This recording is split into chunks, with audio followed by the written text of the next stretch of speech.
The overall goal of this procedure is to study thermal dose-dependent cell biological responses in vitro by heating cultured cells with precise temperature and time control. This method can help answer key questions in fields investigating cell or tissue responses to hyperthermia, such as the study of retinal laser treatment. The main advantage of this technique is a quick heating of cells and a precise control over heating duration, allowing a high reproducible thermal exposure during experiments. Though this method can provide insight into the responses of cultured retinal pigment epithelial cells to thermal laser irradiation, it can also be applied to other models such as cancer cells. We first had the idea for this method when heating melanin-containing cells with visible laser light.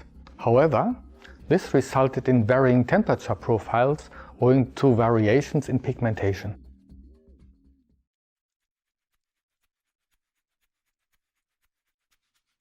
To begin the procedure, place a hot plate and an adjustable metal lab stand on a clean bench. Set the hot plate to 39 degrees Celsius. Secure a 0.22 Na fiber with a core diameter of 365 micrometers to the horizontal arm of the stand. Position the metal arm over the hot plate and adjust the stand so that the fiber tip is 12 centimeters above the hot plate.